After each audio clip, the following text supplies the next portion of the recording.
ó ti jáde sí gbogbo ayé, gbogbo èèyàn ti gbọ́, ṣùgbọ́n wọn ti gbọ́ tó, wọ́n sì ní láti gbọ́ díẹ̀ sí.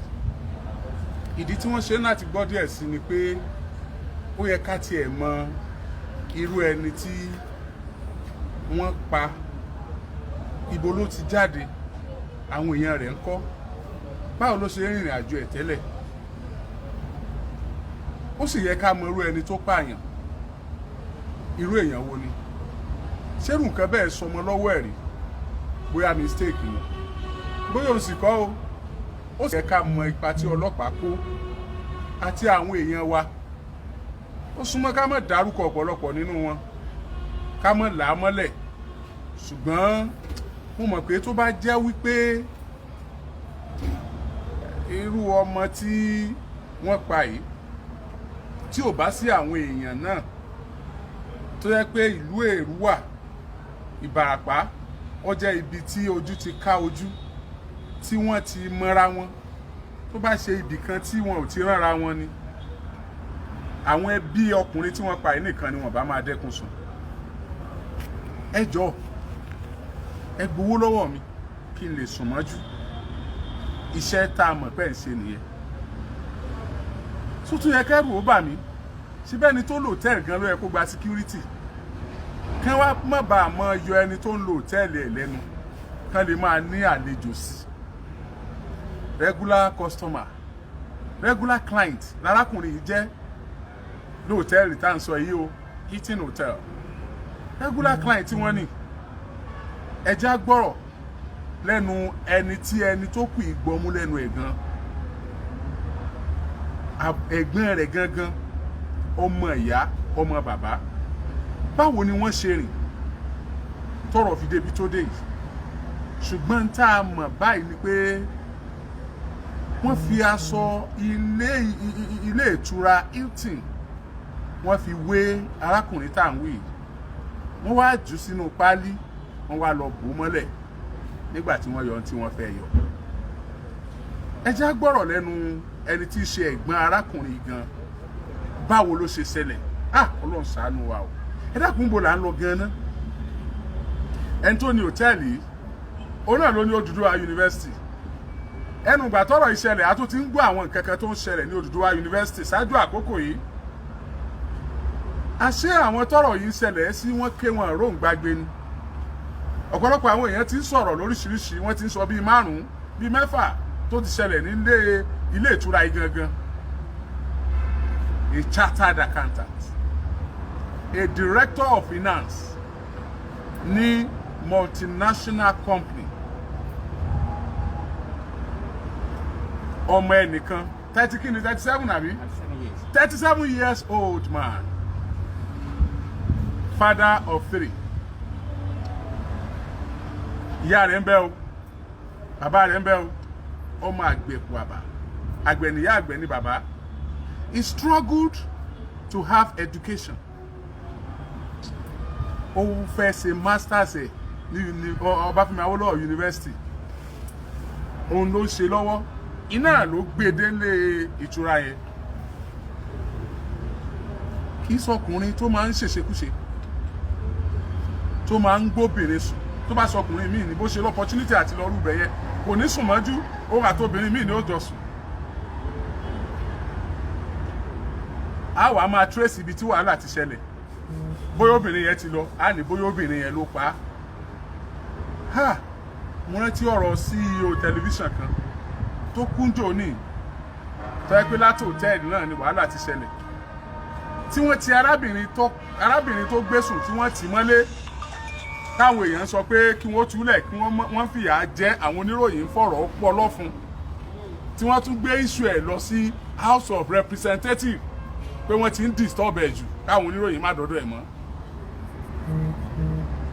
Ta ló mọ̀ bóyá, because a lè imagine ọmọ kékeré lọmọ yẹn náà, báwo ló ṣe lágbára àti padú máa yẹn.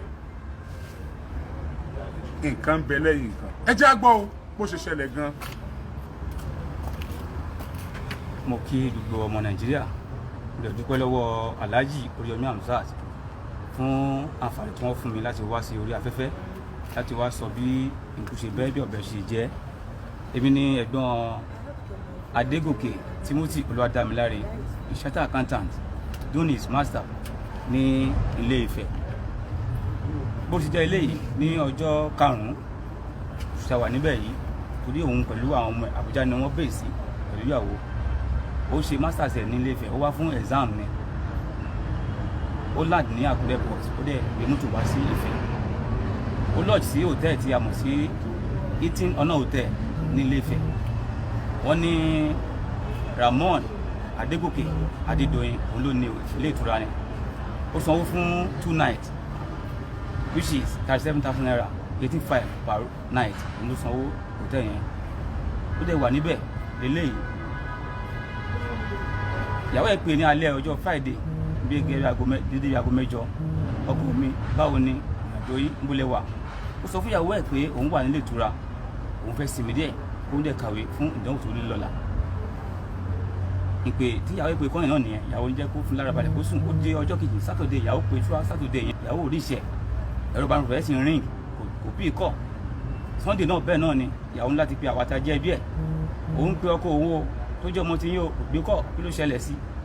Mo ti ọkọ̀ létí, mo lọ sí ìlú Ilé Ifẹ̀. Bàtí a débẹ̀, I don't try, à ń fọ́ káàkiri pé bá ló ṣe jẹ́, para fẹ́ gbà á ọmọ ẹnìkan nífẹ̀ẹ́. A lọ sí Ẹ̀dó Àbọ̀ police station ní Mòró láti lọ fi ẹjọ́ sùn àwọn ọlọ́pàá níbẹ̀. A sọ fún wọn, wọ́n mú ìkẹ́ntì, wọ́n gba ọ̀rọ̀ wá sílẹ̀. A kúrò ní Ifẹ̀ ọjọ́ kejì, ọjọ́ Monday, a lọ sí Òṣogbo ní ọ́fíìsì commission pé láti lọ jẹ́ kí wọ́n gbọ́ síbẹ̀.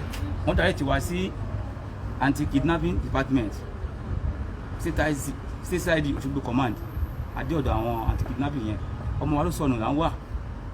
Wọ́n dẹ̀ sọ fún wa pé ok báwo ló ṣe rìn, a dẹ̀ ṣàlàyé bẹ́ẹ̀ fún wọn. Ọgbà nọ́mbà ẹ̀ wọ́n làwọn máa track ẹ̀ ni. A dẹ̀ track nọ́mbà yẹn lóòótọ́, ó fi hàn wá pé ó land sí Àkúrẹ́, from Àkúrẹ́ to Ifẹ̀. A tún trace nọ́mbà ẹ̀ náà dé Èjìgbò. Bára ṣe máa ṣe, bára ṣe máa rìn láti máa rí ọmọ wa. Tó bá kidnap ẹ̀ for ransom, pẹ́ kó ti pè wá, ọjọ́ ń lọ. Àrí pé à ń pe nọ́mbà ò lọ. Mo di bí ọwọ́ ọ̀sán gẹ́gẹ́ bí dídá aago 12 kọjá díẹ̀ lọ́jọ́ Monday, nọ́mbà ẹ̀ tún wọlé. Ẹnìkan tó gbé kọ́ yẹn, ó ní òun wà ní Èjìgbò. A ní kó sọ ibi tó wà nígbò fún wa ká gba fóònù yẹn, padà ní fóònù. Ó lóun èé fóònù lẹ́lẹ̀ ni. Ó dáa jẹ́ ká wá gbà, ó pa fóònù wa lẹ́nu. Àjọ Monday yẹn àrí ìgbò mọ́. Monday yẹn jẹ́ ọjọ́ kẹjọ, òṣùṣàwà ń bẹ̀ yìí, àrí pé kankan mọ́. Àpò kí ló fẹ́ ṣẹlẹ̀? Àwọn ọlọ́pàá ń bá àwádìí wọn lọ. Ẹni tó wà ní ìṣáàjì ọ̀rọ̀ yẹn, inspector kan ni, mi fẹ́ dárúkọ ẹ̀. Ẹ̀tọ́ ọ̀rọ̀ bá débẹ̀ tó bá ká dárúkọ inspector yẹn, màá dárúkọ ẹ̀. Olúwa ń ṣáàjì ọ̀rọ̀ yẹn. Ó sọ fún mi pé kí n béèrè fún national ID card àbúrò mi, àwọn tó fẹ́ lò fún nǹkan kan. Mo pè ìyàwó ẹ̀ nílùú Àbújá pé kó bá mi wọ national ID card ọkọ ẹ̀. Gbà tó túlé tó tú ọ̀nà kò rí, ó ní káàdì ìdìbò ẹ̀ lòún rí, ìyẹn voters card. Ó sẹ̀ǹdẹ̀ sí mi, mo lọ bá IPO, káàdì ìdìbò ni ìyàwó ẹ̀ rí. Ó sọ fún mi pé àwọn olè ló lè ká tó fọ̀ láàrin bíi 5 minutes. Mo rí pé látọ̀dọ̀ ìyàwó ẹ̀ l'Àbújá pé òun ti rí receipt kan tó bí ẹ hòtẹ́ẹ̀ kan ní ìlú Ilé Ifẹ̀. Ó ṣe ìyàwó mi bá mi sẹ̀ǹdẹ̀, ó sẹ̀ǹdẹ̀ sí mi ní WhatsApp. Mo dẹ̀ IPO àti receipt kan tó bí ẹ Ilé Ifẹ̀ ń bẹ̀ o. Ìyàwó dẹ̀ pé last olóhùn wà ní hòtẹ́ẹ̀lì òun ní last. Hòtẹ́ẹ̀ yẹn jẹ́ previous receipt tó lóun gbà tó wá fún exam. Mo sọ fún IPO ní ẹ jẹ́ ká try ẹ jẹ́ ká lọ sí hòtẹ́ẹ̀ yẹn. Àbá débi àmà béèrè fún lodgers document wọn. Bóyá máa rí ń bẹ̀. Agbéra ń lọ. Àbá tún make contact pé ok ká tún ṣiṣẹ́ lórí account number ẹ̀. Bóyá ó make transaction kan ní ọjọ́ Friday. Bàtà sí lórí account number ẹ̀. Wọ́n jẹ́ ká mọ̀ pé ó make transaction lóòótọ́. Ó transact owó tó jẹ́ 37,000 naira sí ọmọ kan tó ń pè ní Adédèjì Adésọ́lá Tóbilọ́ba. A sọ fún wọn ní báǹkì yẹn kó bá wa wo àdírẹ́sì ọmọ náà because ó ṣe wá ní kàyéfì. Owó tí a lórí receipt yẹn tí ìyàwó sẹ́ńtì wàtà Àbújá yẹn, owó yẹn jẹ́ 37,000 naira lówó yẹn jẹ́. Ìgbà tí wọ́n bá tún wo àkáǹtì yẹn, owó yẹn wá tún jẹ́ 37,000 naira tó transfer sí ọmọ yẹn. Èèyàn bà mí lọ́kàn jẹ́, Ọlọ́run àṣẹ wọn àti rojú tó rọ̀bọ̀. Bóyá ọmọbìnrin ló jí ọmọ wa gbé àbí ó lè jẹ́ ọ̀rẹ́bìnrin rẹ̀ ni a lè mọ̀. Ìgbà tó yá wọn wà àdírẹ́sì yẹn, ó jẹ́ àdírẹ́sì Ilé Ifẹ̀. IPO òkùnrin lè IPO ní ẹ jẹ́ ká lọ, ó kó àwọn ọlọ́pàá sínú mọ́tò a lọ sí Ilé Ifẹ̀. Bàtà dé hòtẹ́ẹ̀ yẹn, Hilton Honor hòtẹ́ẹ̀ Ramoni Adégòkè Adédoyin, òun náà ni olùdásílẹ̀ yunifásitì Odùduwà tó wà ní Ìpètùmọdù àtà débẹ̀ àbẹ̀rẹ̀ orúkọ ọmọ yẹn ó jáde olóhùn ní IPO ìfẹ́ dárúkọ IPO yẹn tó tọrọ bá kàn tó bá yẹ kí n dárúkọ ẹ̀ àbí tí wọ́n bá bí mi pé kí n dárúkọ ẹ̀ máa dárúkọ ẹ̀ lẹ́mi fẹ́ dárúkọ ẹ̀ ẹni tí mo mọ̀ ni I have his number ó wà lórí mi ó dẹ̀ wà lọ́wọ́ mi so ẹ̀yẹ ká máa bọ́rọ̀ lọ IPO ń bí ọmọ yẹn pé ṣé wà ló ń jẹ́ Adédèjì Adésọlá Tóbilọ́ba olóhùn ń jẹ́ bẹ́ẹ̀ ǹjẹ́ ọmọ ẹni tó ń jẹ́ Adégòkè tí kò tí ì pé Timothy jálẹ̀ ó sọ pé òun ọmọ ẹni tó jẹ́ bẹ́ẹ̀ IPO ní farabalẹ̀ jẹ́ kí n sọ̀rọ̀ jálẹ̀ ó sọ̀rọ̀ jálẹ̀ olóhùn ọmọ ẹni tó ń jẹ́ bẹ́ẹ̀ ó dáa olúwa ní duty ní ọjọ́ Friday olóhùn ló wà ní duty ẹnìkan wá síbí ó sẹ́ǹdì owó kan sínú àkáǹtì ẹ̀ parí ṣe jẹ́ ó ní ẹnìyẹn wọlé wá olóhùn ti dàbí òun ò ti ẹ̀dá mọ̀ dáadáa bẹ̀ bó ṣe wọlé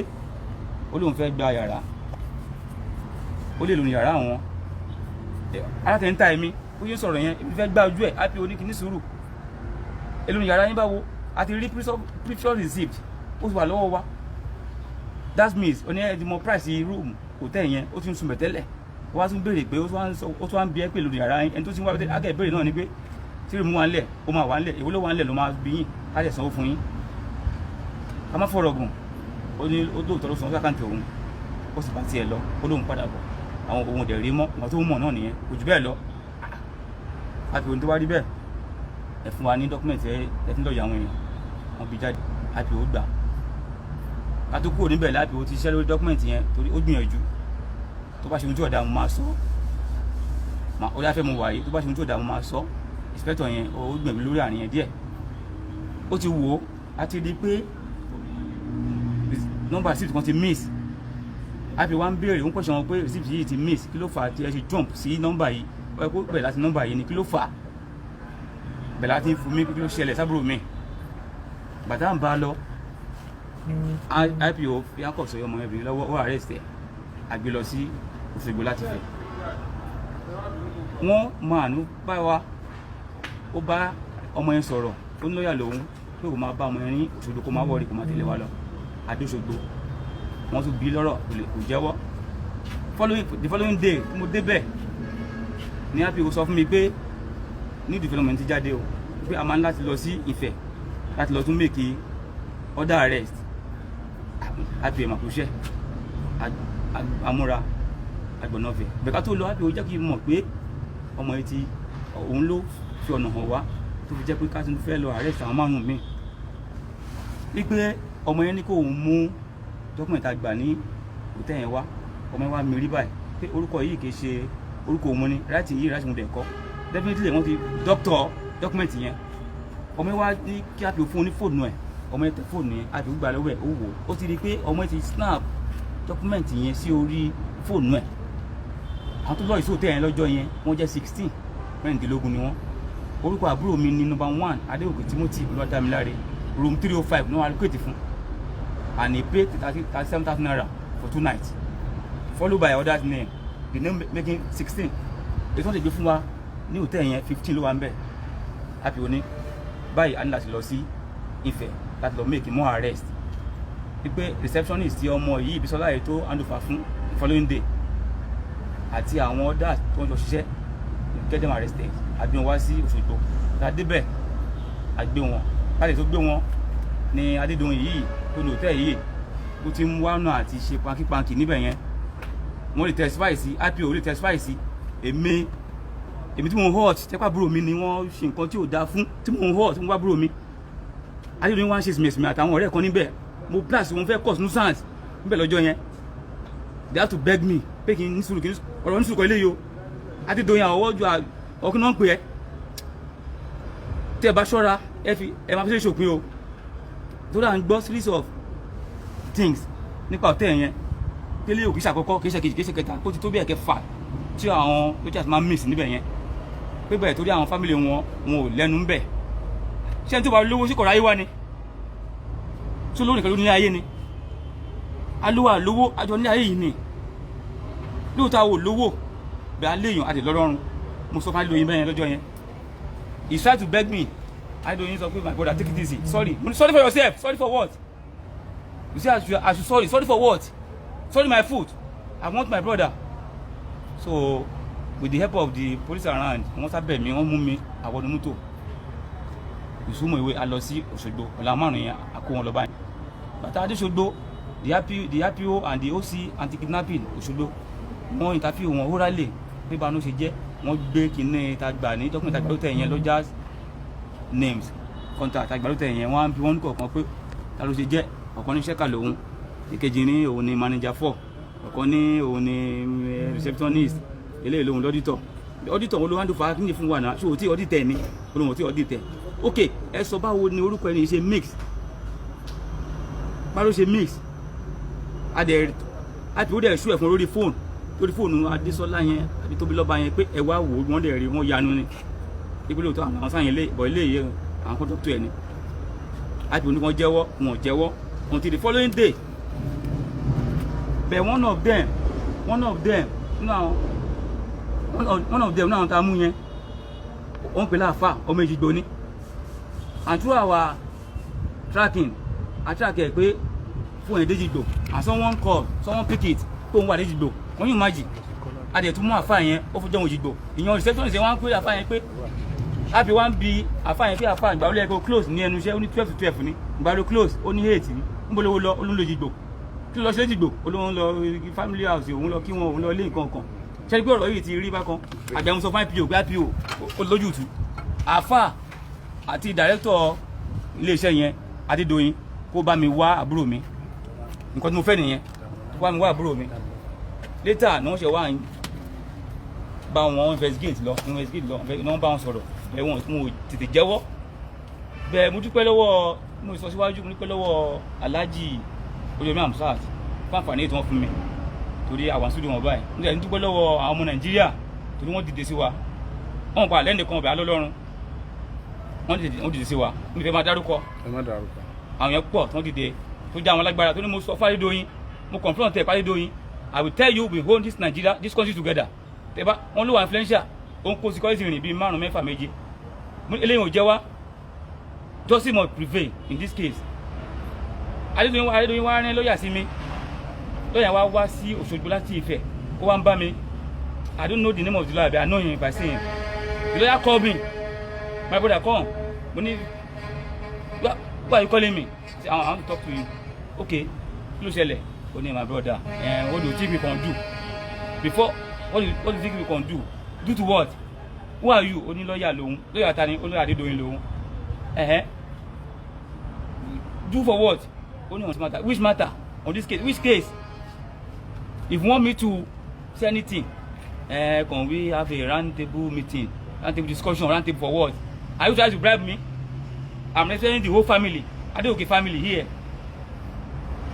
and you are trying to do what you are very stupid lawyer he say sorry my dear brother I know it is painful kí ni kọ́ bá ọ̀gbẹ́ni fòyìnbó sílẹ̀ what is painful there kí ló ń painful go and talk to your people inside cell to tell you where my brother is Adeoke Timothy Olúwadámiláre chartered accountant doing his MBA in Ife there Ògo Ìbàràpá ni ọmọ yẹn Ògo Ọ̀yọ́ state ni Ògo Nigeria lọmọ yẹn chartered accountant matter director of finance of a company is not done talk to your people inside cell to tell you where my brother is so now we now come together and have a roundtable discussion or meeting like we said okay I work on that but aside that taba jókòó yẹn the man Adédoyin ó wà influential bóyá a lè wá àkọ́tà bẹ́ ṣe sí lọ́dà orí ìdàrúṣà I have to walk away from him ó kọ́dà pé Ọládùn ló rán òun sí mi láti bribe mi wọ́n fẹ́ fún mi lówó ẹ̀mí àbúrò mi kọ́dà pé wọ́n dàrúṣà àbọ̀n sí ìkìsórí ni mo kúrò níwájú ẹ̀ so à ń bá kìsìn lọ wẹ́rẹ́wẹ́rẹ́ ọ̀ntì táwọn èèyàn bí èèyàn àwọn tó lọ́wọ́ rán sí wa tó wọ́n dìde lórí ọ̀rọ̀ yìí tó ń lọ sí Àbújá tó ń lọ sí Gbá tó ń lọ sáwo Ọ̀ṣun State Commissioner of Police CP Ọ̀ṣun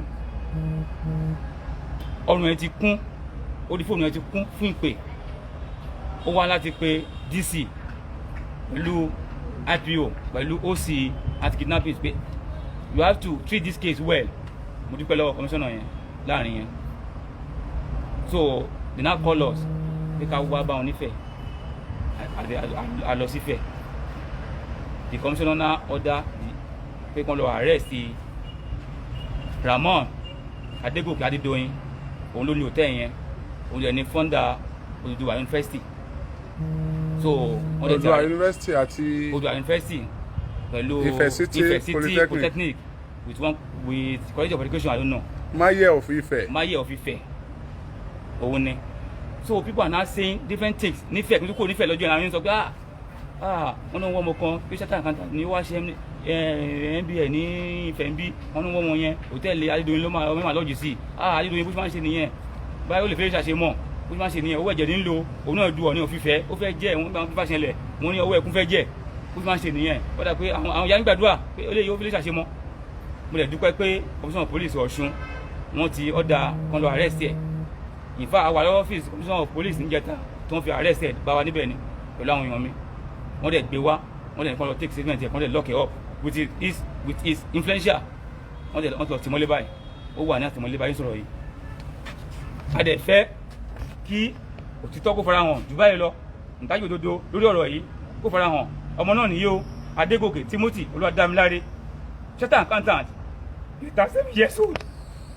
Ó dẹ̀ níyàwó, ó fọ ọmọ mẹ́ta sílẹ̀, bread with a family kan ní. Ó lọ ọmọ yìí ògo ọ̀la ní, ògo olú yìí ní. Ó lè ṣe gómìnà ìlú lọ́lẹ̀, state lọ́la, ó lè ṣe ààrẹ orílẹ̀-èdè yìí lọ́la, jù bẹ́ẹ̀ lọ pẹ̀lú. Adédoyin, ó dẹ̀ pa á. A wá lọ sí Ifẹ̀, wọ́n kó wá nífẹ̀ẹ́ pé ká lọ sí Ifẹ̀.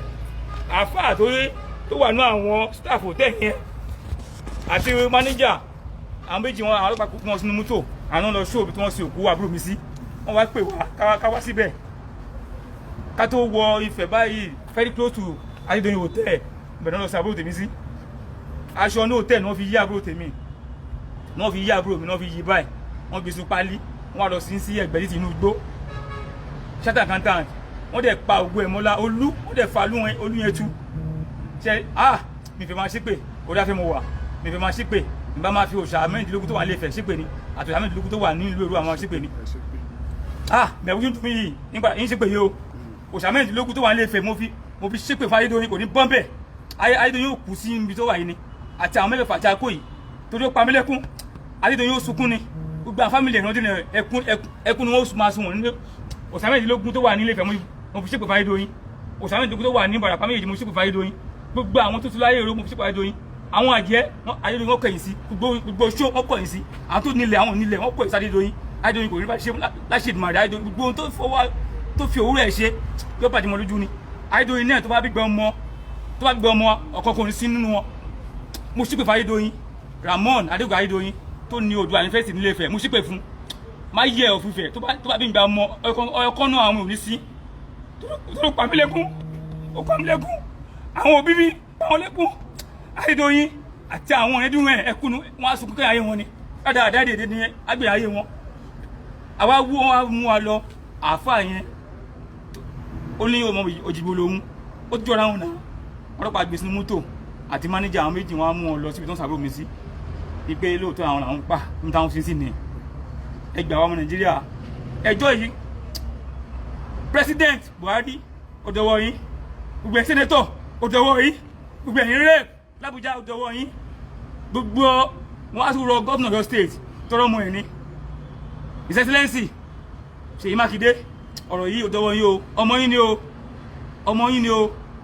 ó dọwọ́ yín o. Wọn gbọ́dọ̀ àwọn tá a mú àwọn méje ni àwọn òṣìṣẹ́ hòtẹ́ẹ̀lì mẹ́fà. Adédoyin himself making serving wọ́n wà ní ẹ̀wọ̀n báyìí o ní Òṣogbo. Kọmíṣánná Òṣogbo Ṣèyí Mákindé ẹgbẹ́ o, His Excellency ẹ dákun o, ọmọ yín náà pa yìí o, Speaker Ọ̀yọ́ State House of Assembly Right Honourable Adébọ̀wálé Ògúndóyin, this Adégòkè Timothy Olúwadámiláre is your brother, you hail from the same town, make it fast, contact your colleagues, your friends ní Òṣogbo, ẹ bá wọn sọ̀rọ̀ ní Ọ̀ṣun State, Speaker Ọ̀ṣun State ẹ bá sọ̀rọ̀, ẹ bá gómìnà sọ̀rọ̀. In fact, Debo Ògúndóyin, Honourable Speaker, go and meet the governor. I know the governor will be hearing me now. Mo dem gbọ́ pé governor máa ń gbọ́ ọ̀rọ̀ tá yẹn máa ń sọ kò rẹ̀ ní wà kí a lè mọ̀ pé ọmọ yìí ọmọ governor ni, ọmọ speaker ni, Speaker Ọ̀yọ́ State àti Adégòkè Timothy ọmọ tó pa sí hòtẹ́ẹ̀lì Adédoyin yìí nífẹ̀ẹ́ yìí wọ́n jọ wá láti ìlú kan náà ni, they are from the same constituency, same town, their blood. Speaker, offer to you, go and meet the governor of Oyo State. Talk to the governor of Oyo State. Governor should call his counterpart in Osun State. You also contact your friend there, Osun State House of Assembly Speaker there. Call him, talk to him. Ẹ pa Abuja o. President Muhammadu Buhari, ó dọwọ́ yín. Gbogbo senator, ó dọwọ́ yín. Gbogbo rep, ó dọwọ́ yín. Wọ́n sì sọ pé Adédoyin, pé kó wà influential, ó lágbára, ó lówó, ó mọ̀yàn. Ṣé ẹni tí ò bá mọ̀yàn tí ò lówó lọ́wọ́ ní Nàìjíríà yìí, ní ayé yìí, tí kò ráyé wá ni, ọmọ struggle. Nobody help him. Ó struggle ni. Ó dẹ̀ struggle. Ó dẹ̀ shattered. Ó tún ṣe masters ẹ̀. Ògo ọlá ni, ògo olùkọ́ ni. Wọ́n dẹ̀ padà ní hòtẹ́ẹ̀lì Adédoyin. Ọ̀dọ̀ mo kí àwọn ọlọ́pàá mi fẹ́ sọ ọ̀rọ̀ púpọ̀ lórí ọ̀dọ̀ àwọn ọlọ́pàá yẹn. Wọ́n ti ṣe wọn, wọ́n dẹ̀ ti arrest ẹ̀.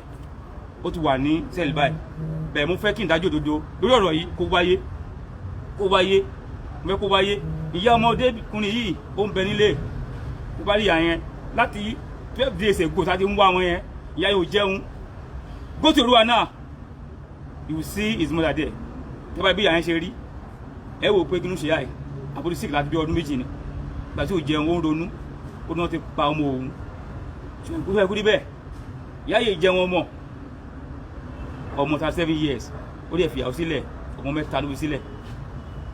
Ṣé kú níbẹ̀?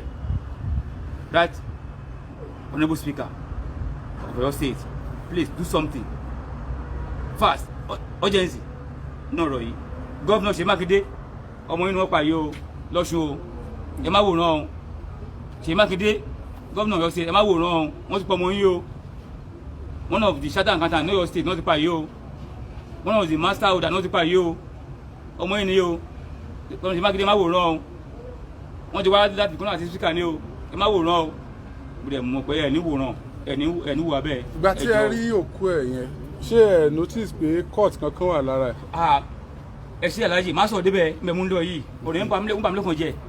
Adúró tí òkú àbúrò mi tí wọ́n fi wú jáde báyìí àti one of my uncle ẹni tí wọ́n mọ̀ níbi ẹ̀mí ń dárúkọ uncle mi yẹn tó ló bá débẹ̀ lọ́jọ́ wájú máa dárúkọ wọn bí mi fẹ́ dárúkọ wọn bẹ́ẹ̀ mi ní ẹ̀gbọ́n Timothy immediate brother ni sífà sí mother èmi mú tán òun lòún gbọ́mú yẹn. Wọ́n wá wúkọ àbúrò mi jáde mo wá notice pé ibi ọrùn ẹ̀ báyìí wọ́n dùn ni táwọn ti yọ ọkùn ẹ̀ wọ́n láyé ìdòwò bó ṣe máa ń ṣe nìyẹn. Ọlọ́mọ àwọn ní ìṣe ritualist kidnapping and ritualist ni Adédoyin. Ẹ jọ̀ọ́ ẹ gbà wá o a dẹ̀ lọ sí hòtẹ́ẹ̀lì yẹn RPO mo kí RPO yẹn mi ìdárúkọ ẹ̀ bẹ́ẹ̀ RPO ló wà ní mo kí a jọ sí hòtẹ́ẹ̀lì yẹn ni mo carry me along. I spent 10 days over there wọ́n dẹ̀ carry me along a dẹ̀ lọ sí hòtẹ́ẹ̀lì yẹn a dẹ̀ béèrè fún key room 305 tá room lodge sí. Ìgbà tí wọ́n ti confess pé ó lodging síbẹ̀ lóòótọ́ ó lodging síbẹ̀ àwọn tẹ̀ fún room 305 àgbà kí hòtẹ́ẹ̀lì yẹn a dẹ̀ síbẹ̀ we now notice wípé wọ́n change mattress and bedsheet yẹn and I notice RPO can testify to it tó ló bá débẹ̀ I have the evidence with me. RPO also have his own evidence àti kí wọ́n force kí yẹn wọlé ni ilẹ̀kùn yẹn wọ́n force ẹ̀ wọlé ni àbúrò mi ti sùn singlet ló wọ̀ with short knicker like this ó ti sùn wọ́n force ilẹ̀kùn yẹn wọlé báwọn ti ń drag ẹ̀ báwọn fọ̀bẹ̀ sí lọ́rùn ni wọ́n yọ nǹkan tó wọ́n yọ wọ́n change mattress and the bedsheet níwọ̀n ló wà ń bẹ̀rẹ̀ ta fọ́ọ̀kùn RPO náà fọ́ọ̀kùn tó le dáadáa RPO tún wá ṣiṣẹ́ dáadáa ó tún wá pé àwọn ìgbà pé kán tún lọ mú key mi wá like 2 or 3 keys wọ́n tún ṣẹ́ẹ̀kì rúùmù mi bóyá bẹ́ẹ̀ ni ẹ ti ṣe RPO ti save RPO sọ fún mi pé hòtẹ́ẹ̀lì ṣe wọ́n ṣe hòtẹ́ẹ̀lì ti pẹ́ spẹ́ẹ̀dì yẹ kán ti lò ká ti filẹ̀ wọ́n á change mattress torí pé ọ̀bẹ náà fi lọ́rùn nítorí fẹ́ yọ wọ́n yọ I noticed that bẹ́ẹ̀ amadó jọ tọ́mù sọ wọ́n fẹ́ ṣe kọ́lọ́pàá kan dọwọ́ rú kán wá rí bí àti máa fáyà wọn bẹ́ẹ̀ mú mọ̀ pé àwọn ọlọ́pàá ò ní fẹ́ ṣe bẹ́ẹ̀ RPO mi ìbí dárúkọ ẹ mo kí ẹ OC tó wà ṣáàjẹ mo kí ẹ DCP mo kí wọn tó dáná mi kàrẹ́ sí Adédoyin CP mo kí ẹyin náà bẹ́ẹ̀ tó lọ bá dé bẹ́ẹ̀ gbóhun tí ẹ ká tó wá tu fún yín àyà fótó rúùmù yẹn wọ́n fọ̀ sílẹ̀ pẹ́ wọlé ni àtúnṣe suspect lọ stay níbi kan ní rúùmù yẹn RPO ya fótó yẹn RPO yẹn ò lè deny o ò lè deny nígbà wọn mú kí ìyẹn dé a ṣí àwọn 2 or 3 rooms àtúnwò bẹ́ẹ̀dì yẹn a fìlẹ̀ àti pé kò dì sèmù rárá àwọn ilẹ̀kùn ní òdìsẹ́ pé wọ́n ti change gbọ́kàn bẹ́ẹ̀ IPO have the evidence torí ó snap ẹ̀ èmi náà snap àwọn kan sórí fóònù mi tí mo dẹ̀ ní lání for tomorrow bẹ́ẹ̀ IPO mọ̀ bẹ́ẹ̀ IPO ń corporate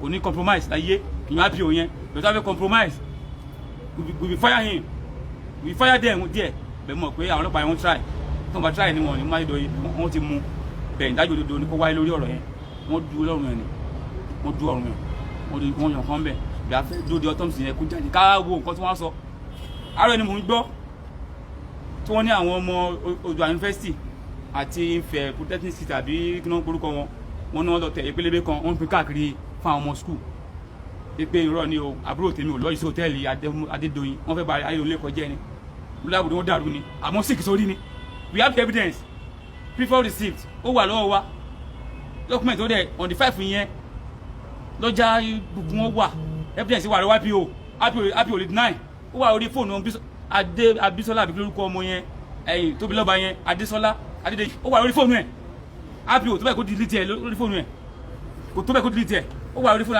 IPO náà ó ti tẹ̀lé lórí fóònù ẹ̀ ó wà lórí fóònù ọmọ yẹn wọn tó yẹ kán delete ẹ̀ wọn tó yẹ kán delete ẹ̀ IPO tẹ̀lé try ẹ̀ náà tó láti incorporate kò ní fẹ́ try ẹ̀ tó bá try ẹ̀ àmà ìdá tí wọ́n ni that's what I know bẹ́ẹ̀ mo mọ̀ pé IPO incorporate pẹ̀lú wa and the OC and the DC and the CP wọ́n cooperate mo dẹ̀ kí wọ́n pé wọ́n tún múra sí i táwọn bá tún kún inú wọn tí wọ́n ti arrest bí àti máa méje wọ́n tún lọ kó wọn ìdájọ́ òdodo lórí ọ̀rọ̀ yìí wọ́n kò jẹyọ wọ́n pa á lẹ́kún o wọ́n pa á lẹ́kún nílé Òrùwà wọ́n pa á lẹ́kún ní Ìbàràpá wọ́n pa á lẹ́kún ní Ọ̀yọ́ state wọ́n pa á lẹ́kún ní Nàìjíríà gbogbo àwọn tó ṣiṣẹ́ yìí wọ́n ní bọ́m̀bẹ̀ wọ́n á kú sí ni Adédoyin ayé máa bàjẹ́ ni Adédoyin ò ní jèrè láyé ò ní jèrè lọ́run gbogbo ọ̀nà dìrun ẹ gbogbo ọ̀nà dìrun Ramon Adégòkè Adédoyin gbogbo ọ̀nà dìrun ẹ láyé wọn ní jèrè gbogbo òsà mẹ́rìndínlógún tó wà nílùú Èrú àwọn ìbúra mo fi ṣépè fún Adédoyin wọn ní jèrè òsà mẹ́rìndínlógún tó wà nílé Ifẹ̀ náà mo fi ṣépè fún Adédoyin wọn ní jèrè àtìwọ́n dìrun ẹ ogun mẹ́rin àgbáyé mo fi ṣépè fún Adédoyin wọn ní jèrè atẹ́gùn tó bá fẹ́ Adédoyin atẹ́gùn burúkú náà jẹ́ tó bá ń fún bí wẹ̀ tó ń tàkàrà omi burúkú náà jẹ́ gbogbo dáwọlé kò ní yọ sí rere láṣẹ Èdùmàrè torí ó pa á lẹ́kún lẹ́ẹ̀kan sí mo bẹ ààrẹ Muhammadu Buhari ọ̀rọ̀ yìí ẹ má sùn o sẹ́nẹ́tọ̀ ẹ má sùn o rẹ́ẹ̀pẹ́ ẹ má sùn o gọ́ọ̀nà Ṣèyí Mákindé àwọn ọmọ ọ̀pẹ tí ń ṣiṣẹ́ ẹ̀dẹ̀ tó ṣe right honourable speaker ọmọ ọ̀pẹ tí ń ṣe ẹ̀dẹ̀ tó ṣe tọ́lọ́ ọmọ yín ni o ẹjọ́ ìdájọ́ òdodo lórí ọ̀rọ̀ yìí ẹjọ́ kó wáyé ó pa á lẹ́kún ó pàdé wa lẹ́kún ọmọ yìí òun ni breadwinner wà Adédoyin Timothy ni breadwinner who is Adédoyin tó wá lọ pa ó wá fọ ọmọ àbúrò tèmi ṣe ríṣùà ó fi ní owó ẹ̀ Adédoyin ṣèyí tán oníṣòro ẹ̀ mọ́ wọ́n ní àbá lọ ni láṣẹ Èdùmàrè Adédoyin wà bá eléyìí olùbọ́nbẹ̀ wà bá lọ ni ó mọ̀ kó ṣe àwọn èèyàn ìgbárùmọ̀lẹ̀ ó kẹ̀yìn sí ẹ àkóso àwọn àjẹ́ ó kẹ̀yìn sí ẹ àwọn ọ̀kànlélẹ́rìnwó gbárùmọ̀lẹ̀ ó kẹ̀yìn sí ẹ òṣàmẹ́ẹ̀dógún tó bẹ́ẹ̀ lè fẹ́ ó kẹ̀yìn sí ẹ òṣàmẹ́ẹ̀dógún ní bẹ́ẹ̀ ní ìlú Èrúwà ó kẹ̀yìn sí ẹ ó dẹ̀ máa rí bẹ́ẹ̀ ó dẹ̀ ti rí Ọlọ́run Elédùmarè gbogbo tí mo sọ yìí ni ó dàṣẹ àṣẹ ẹ̀ ti kù ẹjọ́ o ọmọ Nàìjíríà ẹ gbà wá o ẹ tó nílé ayé ẹ gbà wá o ẹ má jàjẹ́ àyè gbé o. We can only appeal to him to calm down and to take it easy and hand over everything to Almighty God. But ó take wa ní káàrù dáadáa ká tó advice ẹ̀ nítorí pé ẹni tó bá mọ̀ bó ṣe rí lára. It's not easy, Alhaji. Yóò mọ̀ wípé. Alhaji is not easy. Alhaji is not easy. I told the DC Osun State. I hold him like this. Deputy Commissioner of Police Osun State. The man Adédoyin must be arrested today. And he said yes. He called the OC. OC, do you know his house? OC said yes. He called my uncle. Uncle, take this your brother to CP office. We are coming. Ó dẹ̀ ṣe bẹ́ẹ̀. Adédoyin ṣe ká tó wí wọ́n to arrest Adédoyin wọ́n ti mú wá. And the CP ordered them to go and collect his statement and lock him up. If we they did it. To kí wọn láàrin yẹn. Àwọn ọlọ́pàá ẹ̀ compromise. Wọ́n ti compromise. But tó bá try such, we fire them. We appreciate you for that. We will indict them tó bá try yẹn. Bẹ́ẹ̀ mọ̀ fún wọn ní try yẹn náà. Compromised. Now, mo tún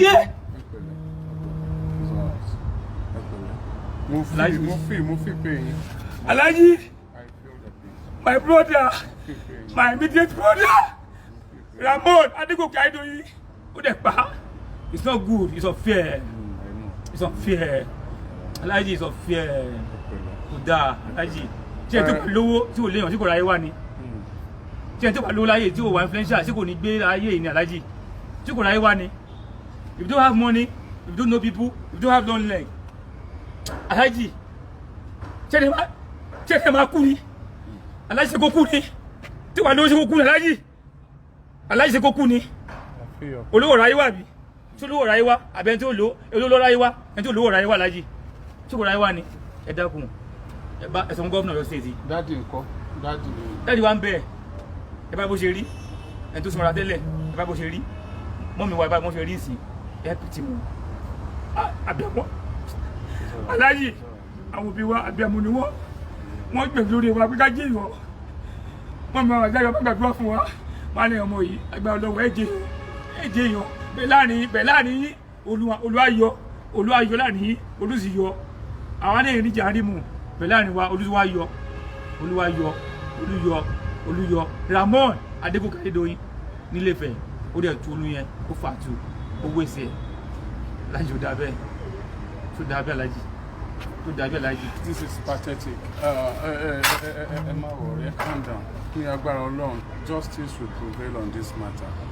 Ìdájọ́ òdodo yóò ṣẹlẹ̀ lágbára Ọlọ́run. I pray so Alhaji. Lágbára Ọlọ́run, ìdájọ́ òdodo yóò ṣẹlẹ̀. Tẹ́ bá rí hòtẹ́ẹ̀lì yẹn, tí àwọn èèyàn bá lọ sí hòtẹ́ẹ̀lì ní Nàìjíríà, tí wọ́n bá dé hòtẹ́ẹ̀lì, tí wọ́n bá rí hòtẹ́ẹ̀lì tó rírin gidi tó wà pa tó ń sọ wow what a beautiful hotel.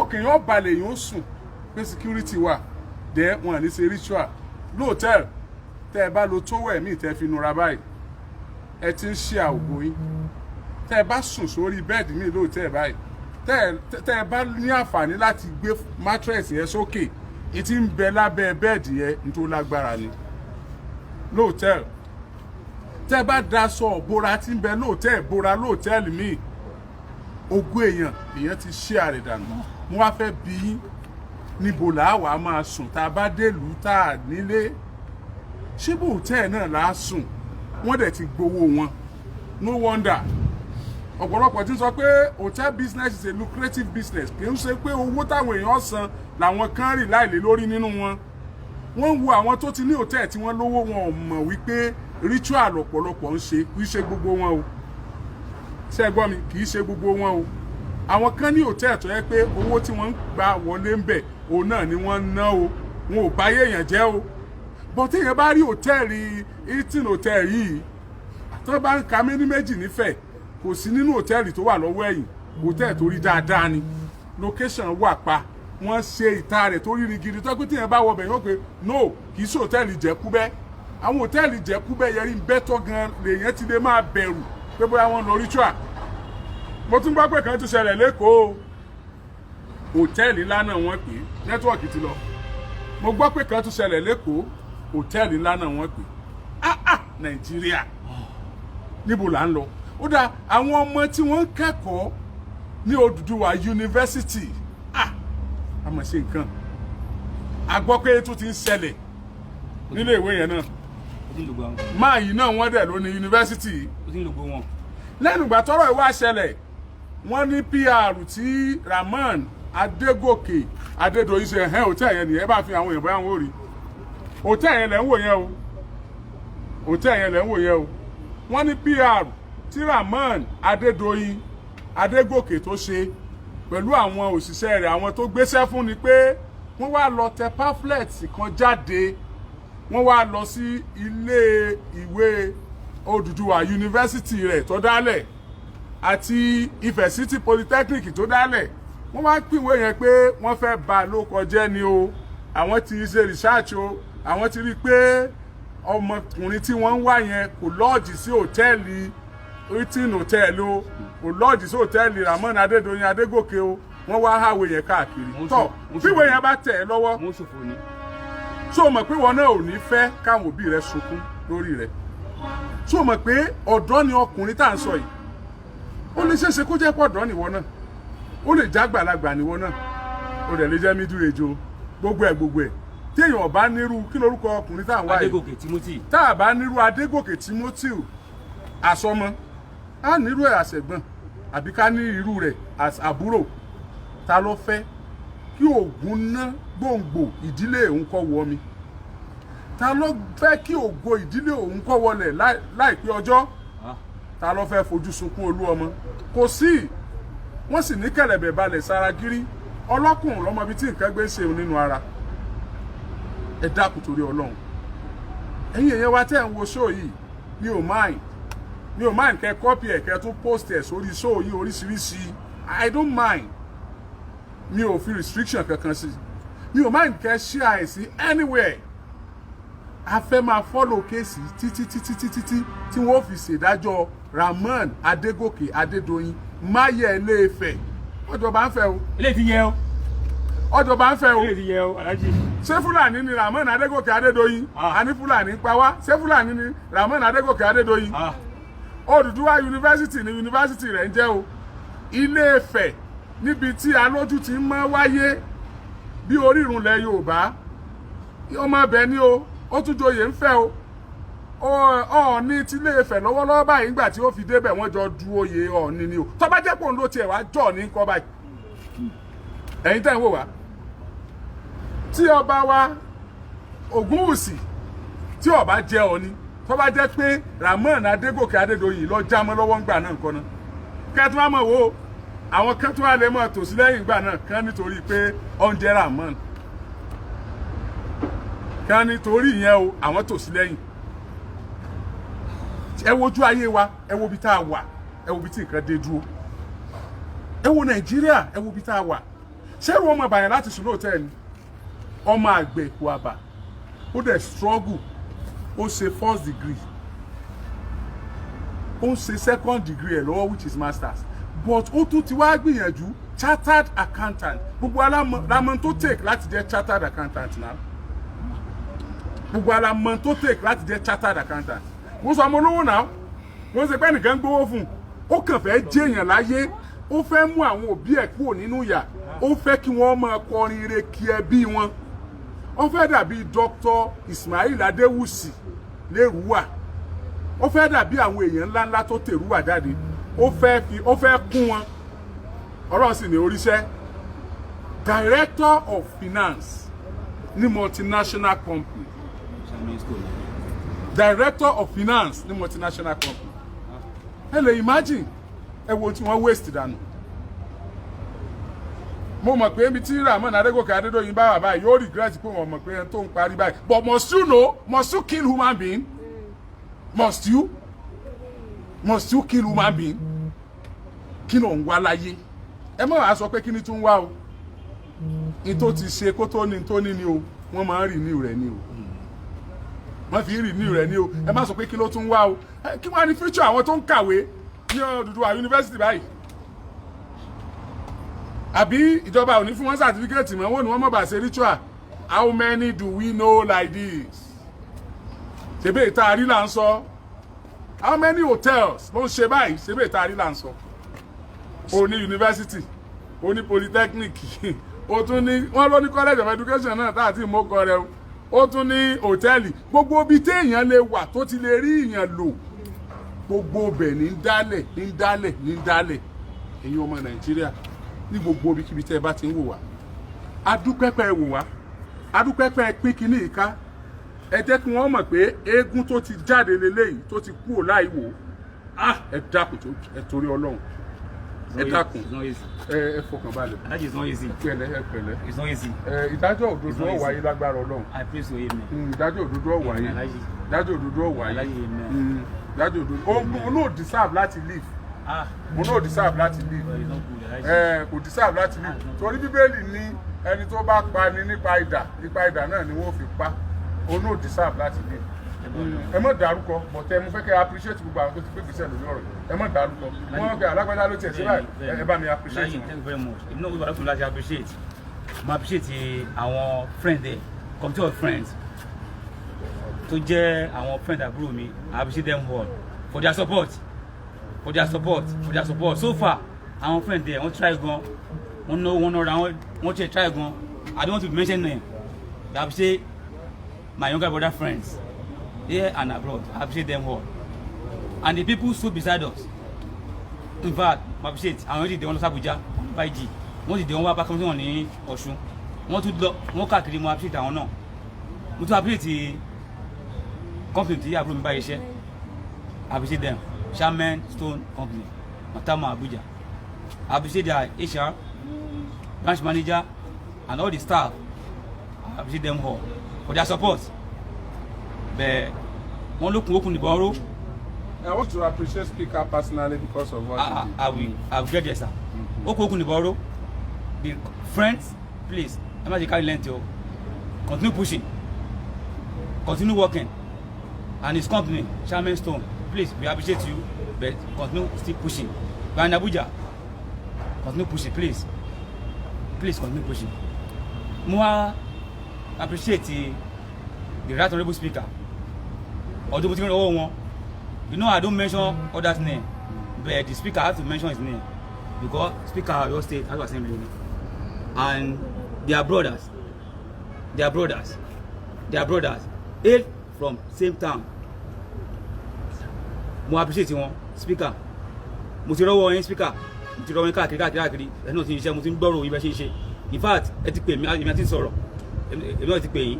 In fact, tí bá kó mi bá gan ó láti káyéra. Tá a ṣe sọ̀rọ̀. Mo appreciate. Mo wọ kí His Excellency Governor Oluwaseyi Makinde Abiodun. Mo kí yín. Ẹ náà ti ń ṣe ẹ̀bùn ẹ̀pẹ́ ẹ̀ tún ṣiṣẹ́ sí. Mo kí yín o. I appreciate the governor of your state. I appreciate you. I appreciate you. Bẹ́ẹ̀ yẹ kí n tún appreciate àwọn ọlọ́pàá ẹlẹ́kan sí ti Ọ̀ṣun, Commissioner of Police Ọ̀ṣun State, Deputy Commissioner of Police Ọ̀ṣun State, the OC anti-kidnapping Ọ̀ṣun State, the IPO in charge of the case. I appreciate you. Inspector, I don't want to mention your name. I appreciate you. Best, please continue pushing. Continue doing your work. Honorable Olúyẹmí Táíwò ńkọ́? Honorable Yẹmí Táíwò. Mo adébẹ̀ náà bẹ̀rẹ̀ ẹni ọ̀sán létí. Mo adébẹ̀ náà. Honorable Yẹmí Táíwò. House of Representative members Tanini Barapa East and Ido Federal Constituency l'Abuja. It's in Abuja. Honorable Yẹmí Táíwò. He's my brother. Brother mi ni wọ́n. In fact, we are very close. Àwọn náà ti ṣe nǹkan kan. Ẹni tí wọ́n pa yìí àbúrò Honorable Yẹmí Táíwò ni. Oh, good. Honorable Táíwò pè mí personally fúnra wọn. Ó ti dà bá. I didn't call him because I'm not myself. I didn't get myself. But he called me all the way from Abuja. I even spoke with his essay. Even essay ti pè mí lẹ́nu gan. As what I say, no, we are working on it.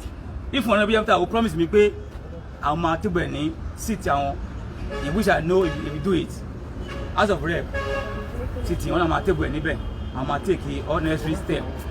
Mo wá rọ Alhaji Oyemi Hamzat, mo kí yín, bẹ̀rù tún sọ fún yín níbi pé láti honorable speaker, mo rọ wọn mo bẹ̀ wọ́n pé ọ̀rọ̀ yìí kàn debate ẹ̀ ní house, Ọ̀yọ́ State House of Assembly, mo yẹ kàn debate ọ̀rọ̀ yẹn níbẹ̀. Through the honorable speaker, ọmọ speaker ni, ọmọ constituency ẹ ni, they are blood brothers. So wọ́n debate ọ̀rọ̀ yẹn ní House of Assembly Ọ̀yọ́ State, kí speaker debate ẹ̀ kó dá sílẹ̀, wọ́n dẹ̀ sọ lórí ẹ̀, wọ́n sọ lórí ẹ̀, wọ́n dẹ̀ ṣe kí ni, wọ́n dẹ̀ jẹ́ kán mọ̀, and House of Rep also wọ́n debate lórí ẹ̀. House of Senate, Honorable Senator Kọ́lá Balógun, àwọn senator constituency wa Ọ̀yọ́ Senatorial District, senator wa ọ̀rọ̀ yìí dọ́wọ́ yóò. We have rep there. Honorable Yẹmí Táíwò ti ṣiṣẹ́ lórí ọ̀rọ̀ yìí l'Abuja o. Senator Kọ́lá Balógun ẹni wà ní senator Ọ̀yọ́ South Central District. Ẹni ẹ̀ ṣe nǹkan lórí ọ̀rọ̀ yìí o. Mi tí ó dọ̀wọ́ yín o, senator. Ẹni ẹ̀ ṣe nǹkan lórí ẹ̀. House of Rep ní iṣẹ́ lórí ẹ̀. Senator Kọ́lá Balógun. We came from same Central District, which is Ọ̀yọ́ South Central District. So ẹni ẹ̀ ṣe ọmọ yín ni o. Governor ẹ̀ ṣe speaker ẹ̀ sit lórí ẹ̀ ní house. Àwọn tó bá kẹ́ pẹ́ pé wọ́n bọ̀ lọ́ba yìí o. Ẹ jẹ́ kó mọ̀ pé Ọ̀yọ́ State alẹ́nu ń bẹ̀ ẹ kọ́ mọ̀ yìí pé ọmọ inú pa ẹ kọ́ mọ̀ yìí pé Adédoyin òun ẹ̀ṣẹ̀rú ẹ̀ wọn kì í ṣe é wá sí ṣe fáwọn kan eléyìí ló máa ṣàṣẹ mọ́ Adédoyin ní mo fẹ́ ni pé kó lọ sí àtàwọn tàkó yẹn ẹ̀mí wọn kó lọ sí kọ́fẹ̀ mi wọn di kẹ́fọ̀ mi wọn di wọ́n ẹ̀ skúùtì wọn by hand speaker kò dọwọ́ yín mo kì í yín o. Kò ní jù báyìí lọ ṣùgbọ́n à ń sọ fún yín adẹ̀bí ń tó yín létí a máa fún yín ní progress report on this matter time to time títí tá a fi máa rí i wípé ìdájọ́ òdodo ó wáyé a máa fún yín ní progress report bó bá ṣe ń lọ ẹ ṣé gan ni o ẹ bá wa ṣe àyè kó lè tàwọn alágbára lọ́wọ́ náà díẹ̀ sí ẹ ṣé ẹ pẹ̀lẹ́ ẹ yí pẹ̀lẹ́. Thank you very much. God bless you, sir.